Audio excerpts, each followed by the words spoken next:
17년도 문재인 정권 취임하고 이후에 급격한 상승을 하고 또 18년도 그다음에 19년도에 이제 잠깐 하락 조정을 잠깐 했었습니다. 기억 안 하시죠?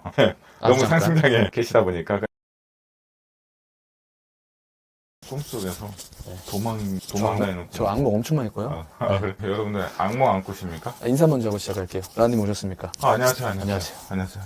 어떻게 요새도 시간과 경제적 자유를 잘 누리고 계시는지 안부가 궁금합니다. 그렇습니까. 요즘에 이제 부동산 시장이 조금 어렵다 보니까 저도 마음이 편치 않습니다. 그래서 부와 성공의 공식 중에 이런 말이 있습니다. 기적을 만들기 위해서는 앞에 선행돼야 되는 A는 B가 기적이라고 하면 B를 만들기 위해서 A가 필요하거든요. 그게 공식인데 그러면 그 A가 뭘까요? 열정? 이렇게 정답을 그냥 열정이면 안 돼요.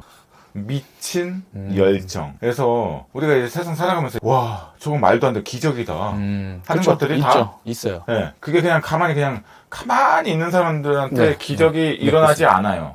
이게 다 기적이 일어나는 사람들 그 얘기를 들어보면 그 앞전에 정말 미친 열정으로 뭔가 끊임없이 매일 아침, 점심, 저녁, 자기 전 하루에 4번 정도는 끊임없이 그걸 위해서 노력한 사람에게 그 기적이 나타난다는 거. 그 공식이 맞거든요. 많이 경험하셨죠? 예, 저는 그 기적을 지금까지 많이 경험하면서 이 부동산 시장에서 이렇게 열심히 정말 하루도 쉬지 않고 1분 1초도 아껴가면서 미친 열정으로 불태우면서 제가 이 시장에서 지금까지 살아남았었는데 요새는 지금 어떤 열정으로?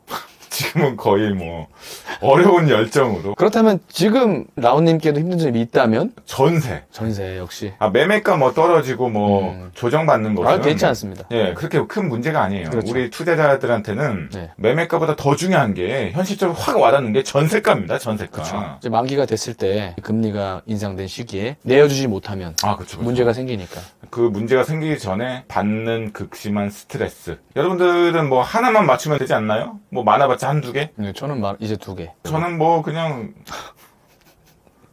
지금 맞춰야 되는 전세. 근데 평소에 매물이- 라온님께서 이제 투자 방침이 현금을 갖고 있지 마라 라는 원칙이 있었지 않습니까? 제가요? 네. 그래서 수중에 돈이 없으신 걸로 알고 있어요, 항상. 등기를 계속 이렇게 추가하셨던 걸로 알고 있는데, 지금은 그걸 어떻게 헤쳐나가시는지 좀 구체적으로 조금. 이제 부동산 투자에 있어서 주식이든 뭐 어떤 자산에 대한 이제 투자를 할 때 이제 그 사이클이라는 게 있습니다. 네. 예. 모든 사람 다 아시는 상황이에요. 사이클. 상승기가 있으면 조정이 있고, 하락이 있고, 그렇죠. 그 다음에 회복기가 있고, 큰 사이클을 딱 주기를 보면 그 다음에 100% 또 상승기가 옵니다. 네. 예. 지금 근데 이제 상승장이 길면 길어질수록 조정되는 그 하락 폭이 깊어지고, 비례하나요? 완벽한 비례는 아니지만 그만큼 좀 어느 정도 영향을 미친다는 거죠. 그래서 지금 우리 부동산 경기 시장을 보면 한 2014년도부터 조금씩 이제 매년 상승을 해오다가 급격하게 상승했던 시기는 17년도 문재인 정권 취임하고 이후에 급격한 상승을 하고 또 18년도 그다음에 19년도에 이제 잠깐 하락 조정을 잠깐 했었습니다. 기억 안 하시죠? 너무 상승장에 계시다 보니까 그 문재인 정권에서도 중간중간에 이렇게 좀 하락폭이 있었어요. 그 중에 하락폭이 가장 컸던 그 시기가 19년도 상반기. 다 기억하고 계시네요. 상반기 때는 거의 뭐 지금 시장하고 거의 똑같았었어요. 그랬나요? 그때 막 이제 뭐 최대 폭 하락, 부동산 시장 끝났다.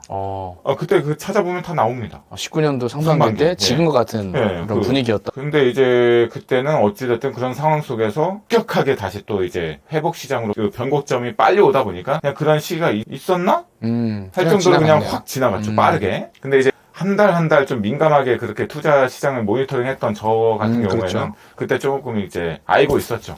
그때 약간 좀 혹한기 훈련을 잠깐 들어갔다 나오는 약간 그런 심정이었고요. 아주 짧은. 지금은 거의 뭐 그 냉동 인간의 이제 혹하게 끝나야 되는데 끝나지 않는 그 냉동 인간으로 점차 이게 온몸이 굳어지는 약간 그런 느낌의 기간이 되는데 근데 어찌됐든 이 상승장 때 제가 이제 좀 공격적인 원래 투자라는 것도 이렇게 좀 배수진을 치고 과감하게 투자할 때는 또 과감하게 투자할 필요성도 있습니다. 뭐 언제나 뭐 보수적인 투자 뭐 내가 현금이 뭐 1억을 갖고 있는데 뭐 1,000만 원 투자 매우 안전하게 이런 거는 어쨌든 불을 빠르게 이뤄낸다는 것은 좀 어렵거든요. 과감할 때는 과감하고 또 현재 시장이 안 좋을 때는 또 보수적으로 자세를 취해야 됩니다. 카멜레온이 되는 게 바람직합니다. 그래서 지금 시장이 확실한 하락장 맞이하기 전, 그러니까 거의 올해 9월 전, 그러니까 추석 전이었죠. 그때까지는 이렇게까지 하락이 짙어지지 않았었어요. 그래도 윤 정부가 새로운 정권이 취임하고 나서 여름 동안 이제 비수기 때문에 좀 뭔가 이렇게 좀 매매 거래가 안 될 뿐이지, 그래도 변곡점이 와서 거래가 다시 활발하게 이루어질 가능성이 높다. 그리고 임대차 3법 뭐 8월달 뭐 여러 가지 공급이 없고, 그래서 금리가 비록 올라간다고 하더라도 예, 어느 정도 다시 또 상승 그런 변곡 아니면 어느 정도 유지 강보합 상승이 안 되더라도 어느 정도 이렇게 막 조정폭이 막 한 20% 30% 이렇게 오는 게 아니라 이렇게 좀 간다라고 예측을 시장에서 많이 했었죠. 근데 이제 9월 추석 이후 지나서 정말 이게 짙어졌어요, 이게. 해서 이제 세계적으로 투자에 있어서 날고 긴다는 사람들. 워렌 버핏도 그렇고요. 워렌 버핏도 그 코로나 이후에 몇십 조를 날려 먹으셨던 그런 손실 투자를 많이 하시죠. 그럼에도 불구하고 발을 쉽게 바로 빼지 않아요. 내 자산에 막대한 마이너스를 입었는데도 불구하고 그 시장에서 도망가지 않는다고. 왜? 그 안에서 왜 내가 손실을 입었는지 이걸 또 대응해서 어떻게 이 어려운 시기를 대처해 나가고 계속 이 자산 플랫폼, 이 투자를 계속 내 원칙을 지켜나가면서 해나가야 될지. 대단한 투자자들이 시장이 어렵다고 막 도망가는 투자의 원칙을 갖고 있는 거 아니지 않겠습니까? 다 그런 투자의 원칙에 의해서 다 움직이다 보니까 경기가 어려울 때는 그 손실을 어쩔 수 없이 감수를 한다. 네, 감수를 한다는 거죠. 그리고 이 모든 시장은 아까 말씀드렸듯이 상승, 조정, 뭐 하락, 다시 뭐 조정, 상승 그런 순서대로 일어나지 않더라도 어쨌든 두 가지로 보면 상승이 있었으면 하락이 있고 하락이 있으면 100% 그 뒤에 또 상승이 오는 겁니다. 그래서 지금은 이제 하락으로 볼 수가 있고 하락 기간에 좀 견뎌야 됩니다. 이 고통, 이 전세, 특히 전세를 맞추는 데 있어서 잘 안 되니까 아마 전세만 잘 맞춰줬으면 매매가가 좀 하락이 되더라도 많은 분들께서 이런 고통을 느끼지 않으셨을 텐데 전세가 때문에 이제 금리 상승, 그 다음에 월세화 또 여러 가지 매매가 안 되니까 이제 전세화 시키는 분들 이렇게 해가지고 지금 전세 매물이 계속 쌓이고 전세가가 계속 다운이 되죠. 그래서 이제 투자자분들이 굉장히 어려워하고 있습니다. 그래서 심적으로 지금 잠을 이룰 수가 없어요. 이런 고통을 인내하는 자만이 부를 가져갈 수 있다는 그런 명언들이 있죠. 상승장은 분명히 옵니다. 그럼 언제 오느냐? 나오니 당신이 생각하는 그 상승장은 그러면 언제? 이 하락 조정 기간은 언제 끝날 것이며 상승장은 대체 언제 올 것인가 궁금하시잖아요. 정답을 말씀. 네, 정답을 알려드릴게요. 정답. 어차피 이 세상에 정확히 몇 년도 몇 월 달부터 뭐 하락 기간은 끝나고 그 다음부터는 상승장이 온다. 이런 것은 거의 이건 불가능하고요. 그때마다 변수에 의해서 변동성이 있는 거고요. 사실 그래서. 전망이란 거는 바뀔 수밖에 없어요. 예. 왜냐? 조건이 바뀌었으니까요. 예. 조건 변수들은 그때마다 수시로 생겨요. 그래서 이거를 정확히 맞춘다는 사람이 존재하지 않습니다. 다른 전문가분들 그리고 특히나 저는 사람 말을 듣지는 않거든요. 이 부동산 역사, 데이터, 이 흐름을 봤을 때 이 흐름 같은 거 매크로 관점을 너무나 매몰되지 마세요. 그 뭐 몇 년도에 무슨 사건이 있었고 거기서 뭐 부동산 가격이 어떻게 되고 주식 가격이 어떻게 되고 뭐 72년도는 어떻게 되고 78년도 뭐 3월달은 어떻게 되고 이걸 막 외우고 계신다니까요. 부동산 투자자 하시는 분이. 그건 매몰되는 거예요. 쓸데없는 잡지식입니다. 그냥 큰 흐름만 우상향이구나 결국에. 그럼 우상향인데 그럼 언제 어떻게 이 조정 기간은 현재 시점에서 어떻게 바라볼 것이냐. 우리나라는 대표적인 하락 조정기가 3번으로 볼 수가 있죠. 91년도 그 다음에 뭐 IMF 98년도 그 다음에 2008년? 예, 2008년도 세 가지로 볼 수가 있는데 91년도는 1기 신도시 대량 공급 예, 때문에 대량 공급 때문에 어마어마했죠. 뭐 그냥 200만 공급을 한꺼번에 수도권에 때려 박는 거예요. 그러니까 그 시장에 엄청난 충격을 가하는 거죠. 그러니까 그 시장이 정신을 못 차리고 오랜 기간 동안 5년 넘게 횡보를 간 거죠. 횡보. 그리고 이제 98년도에 이제 그 IMF 때 경기가 완전히 무너졌죠. 완전 98년도에 뚝 떨어졌어요. 그때는 완전 그냥 부동산뿐만 아니라 그냥 대한민국이 끝났다라고 완전 그냥 그 국가 비상사태 이렇게 그냥 쭉 내려갔죠. 네. 그러면서 1년 만에 다시 막 그게 참 신기했어요. 반등이 굉장히 짧았다. 왜 짧은지 아세요? 말해주셔야죠. 이 골이 깊을수록 단기간에 골이 깊다는 것은 단기간에 떨어졌다는 거고 단기간에 떨어졌으면 그 회복 구간도 단기간에 빨리 온다는 겁니다. 그러면 이 하락 조정 폭이 점점 깊어지고 짙어지고 있어요. 그것도 단기간에. 서서히 이렇게 조금 내려오다가 이게 올해 상반기, 작년 하반기보다 조금 내려왔었어요. 근데 이제 다시 뭐 반등한다, 뭐 평행선 간다, 더 이상 엄청난 하락이 있지는 않을 것이다 했다가 9월 추석 이후에 다들 이제 지역들이 좀 바뀌셨나 봐요. 그때부터 이제 떨어지는 지역들이 이제 뚜렷하게 이제 나타나기 시작했습니다. 그래서 이게 좀 단기간에 빨리 떨어지고 있거든요. 네. 생각보다. 네. 그러면 저는 오히려 긍정의 신호로 봅니다. 아, 오히려 네. 이 골이 깊을수록. 네. 골이 깊으면 깊을수록 이건 100%예요. 99%도 아니고 골이 깊으면 바로 이제 회복이 올 수 있는 그 구간이 어떤 분은 막 27년도에 온다, 막 30년도에 온다 이런 장기 불황을 예견을 하시는 분들이 많아요. 아니라니까. 이 불황은 짧게 끝나고요. 뭐가 길어질 수 있느냐? 골이 회복한 다음에 그 다음에 이제 뭐가 오느냐? 횡복. 횡보, 이 평행선, 이 횡보 구간, 이 변동성이 작은 횡보 구간을 더 무서워해야 됩니다, 여러분. 왜죠? 왜냐면 봐봐요, 하락폭이 이게 골이 끝까지 막 계속 무한대로 막 밑으로 막 영혼까지 떨어지는 게 아니라 이 떨어지는 폭이 뭐 경기가 위험했을 때는 한 30%에서 40%, 30에서 45% 정도 구간으로 떨어지는 거예요. 뭐 60%, 70%까지 떨어지지는 않는다고요. 네. 45%까지 어느 정도 떨어졌다 하면은 다시 회복을 딱 하는 거죠. 근데 회복을 하는데 다시 또 그 전고점으로 확 회복하는 게 아니라 떨어진 만큼 올라가는 게 아니라 아, 그렇죠. 예, 그 어느 정도 이게 중간 지점에서 이렇게 딱 회복이 돼서 그러면 어느 정도 뭐 한 10%에서 20% 사이 구간으로 다시 올라가는 거죠. 이제 전고점을 또 올라가려면은 또 상승이 이렇게 탁탁탁 움직여져야 되는데 이 횡보 구간이 짧으냐 길게 가느냐 그리고 현재 시점에서 이 짧은 구간의 하락 조정 폭이 올 텐데요. 먼저 하락폭이 큰 데 있잖아요. 수도권이 조금 더 커지더라고요. 수요가 좀 덜 하다 보니까 서울 핵심 지역보다 더 빨리 빠져요. 그렇다고 해서 서울이 안 떨어지는 거 아닙니다. 이 서울 핵심지는 수요가 조금 받쳐주고 기다리시는 분들도 있고.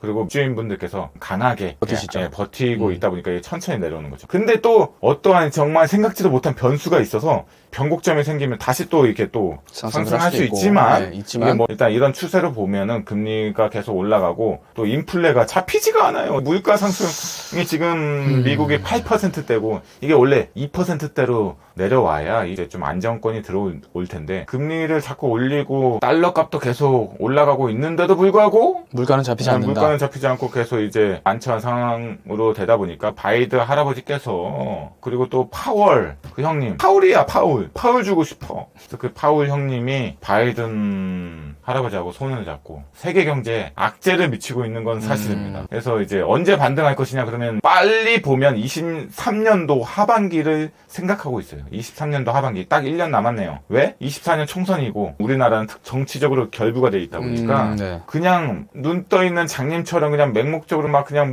방관할 수가 없어요. 왜? 그럼 욕대로 다 처먹거든, 이 정치인분들이.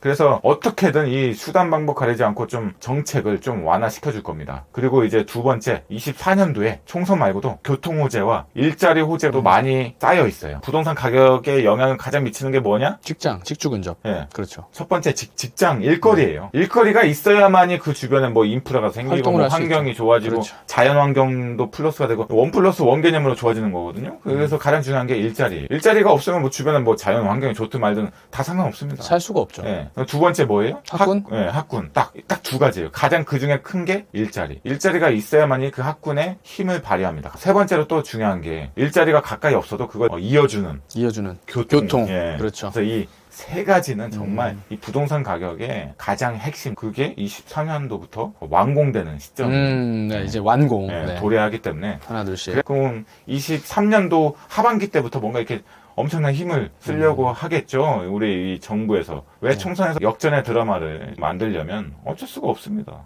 그리고 이제 여러 가지 부동산 역사를 보면 이 조정 시기, 대략 이제 평균값, 각종 사이클 뭐 이런 것들을 이제 좀 한번 연구를 해보니까 대략 한 25년도 내지 26년도.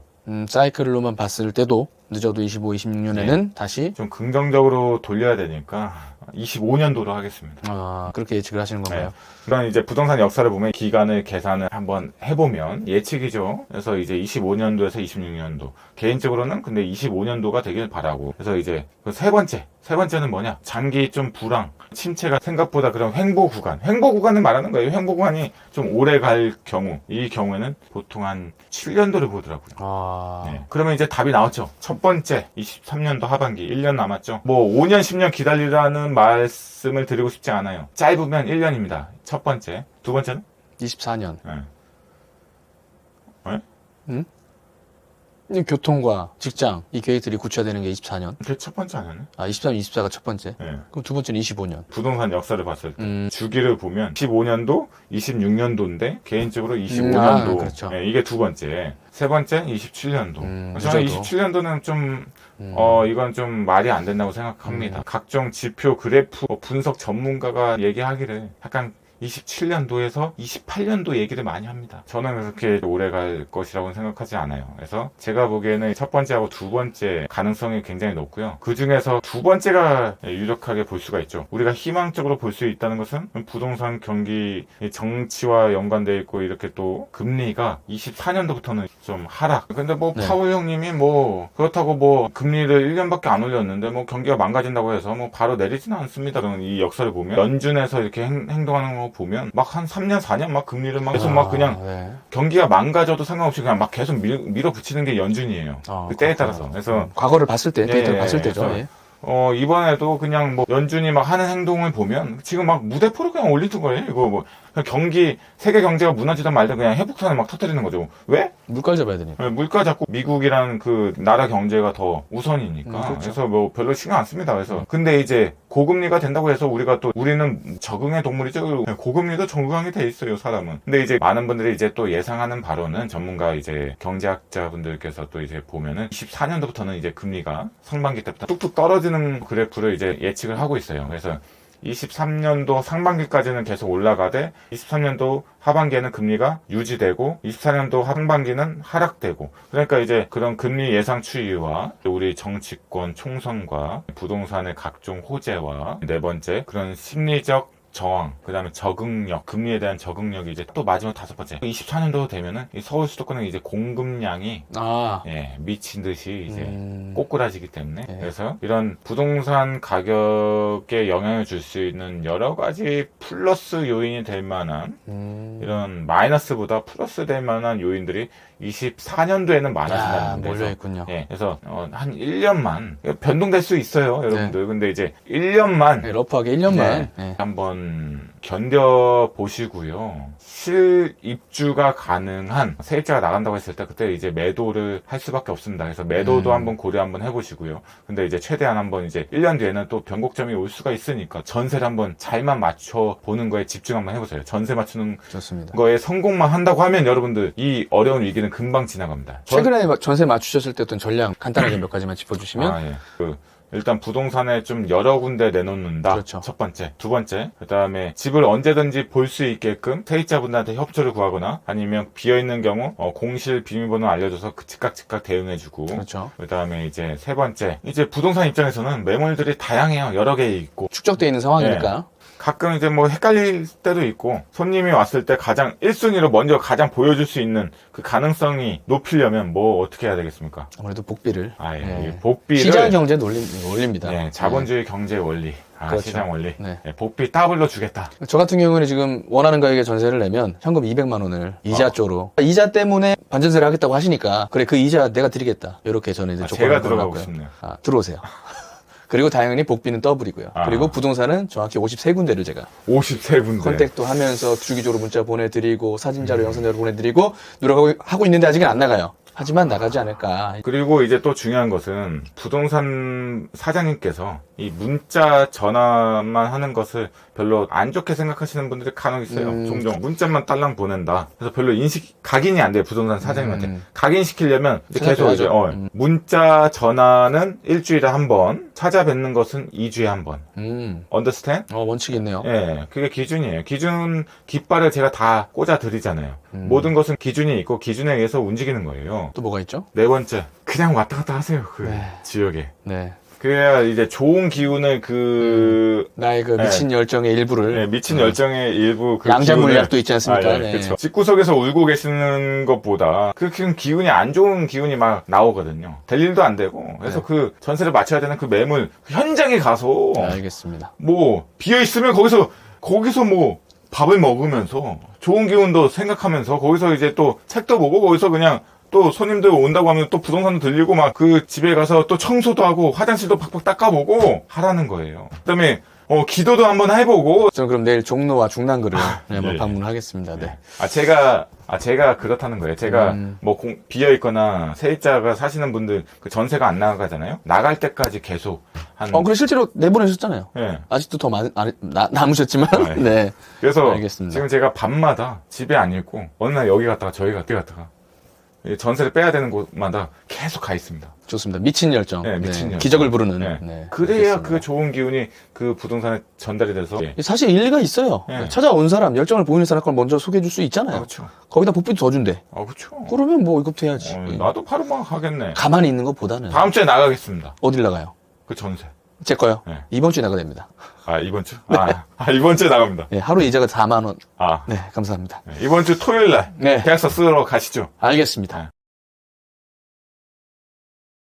감사합니다. 여러분들, 이 어려운 기간 정말 한번 잘 버텨보시고, 현명하게, 지혜롭게 한번,